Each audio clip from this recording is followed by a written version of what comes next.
Welcome to our continuing series Questions and Answers from the works of Sri Aurobindo and the Mother. Today's subject is Inertia, Part 3 from Sri Aurobindo. The physical consciousness is full of inertia. It wants not to move, but to be moved by whatever forces, and that is its habit. This inertia has to be cured by putting it into contact with the right forces from above.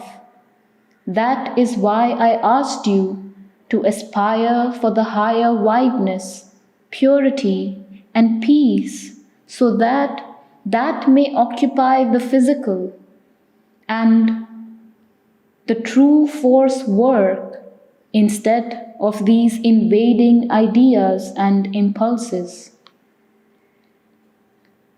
The period of no effort is usually when the physical consciousness is uppermost, for the nature of that is inertia, to be moved by the higher forces or to be moved by the lower forces or by any forces, but not to move itself.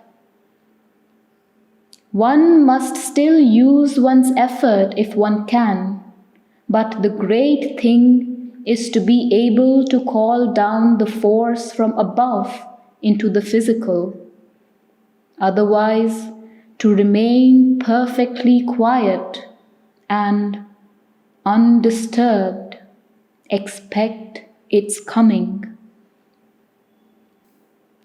The normal tendency of the physical nature is to be inert, and in its inertia to respond only to the ordinary vital forces, not to the higher forces.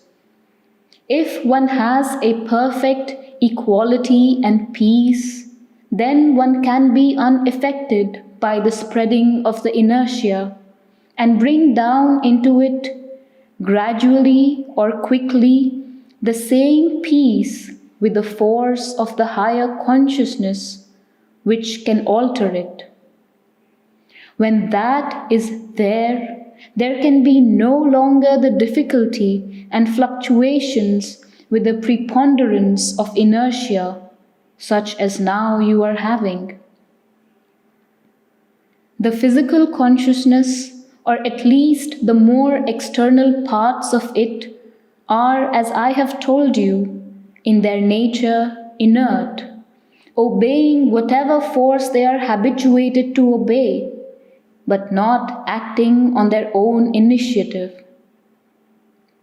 When there is a strong influence of the physical inertia, or when one is down in this part of the consciousness, the mind feels like the material nature that action of will is impossible.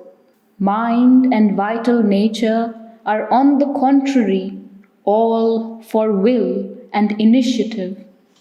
And so, when one is in mind or vital, or acting under their influence, will feels itself always ready to be active. What do you mean by active means? The power to refuse and to reject is always there in the being, and to go on rejecting till the rejecting is effective. Nothing can obstruct a quiet aspiration except one's own acquiescence in the inertia. What you describe, dullness, uneasiness, weakness, feeling old and worn out or ill, are the reactions that come when the inertia of the physical nature is resisting the light. The others about sense of feeling, dignity, self-respect are the reactions of the vital. Both must be refused acceptance. There is only one aim to be followed, the increase of the peace, light, power, and the growth of a new consciousness in the being. With that new consciousness, the true knowledge, understanding, strength, feeling will come, creating harmony instead of revolt and struggle, and union with the divine consciousness and will. A certain inertia, tendency to sleep, indolence, unwillingness, inability to be strong to work or spiritual effort for long at a time is in the nature of the human physical consciousness. When one goes down into the physical for its change, that has been the general condition here for a long time, this tends to increase. Even sometimes when the pressure of the sadhana in the physical increases, or when one has to go much inside, this temporarily increases, the body either needing more rest or turning the inward movement into a tendency to sleep or be at rest. You need not, however, be anxious about that. After a time, this rights itself. The physical consciousness gets the true peace and calm in the cells, and feels at rest even in full work or in the most concentrated condition, and this tendency of inertia goes out of the nature.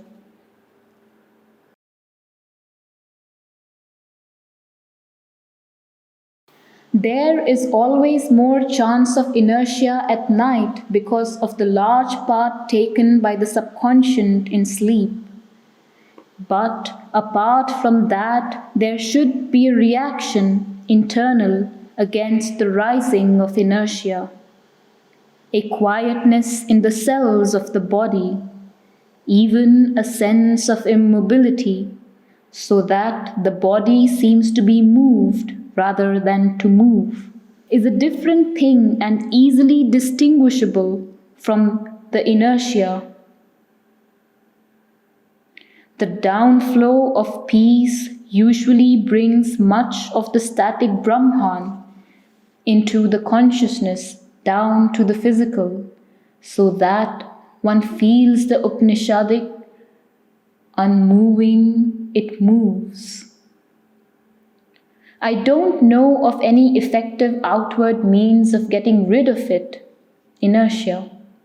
Some in hours when they cannot do sadhana spend the time in other occupations, reading, writing, or working, and do not try at all to concentrate. But I suspect what you need is more strength in the body. Overstraining only increases the inertia. The mental and vital will may force the body, but the body feels more and more strained and finally asserts itself. It is only if the body itself feels a will and force to work that one can do that.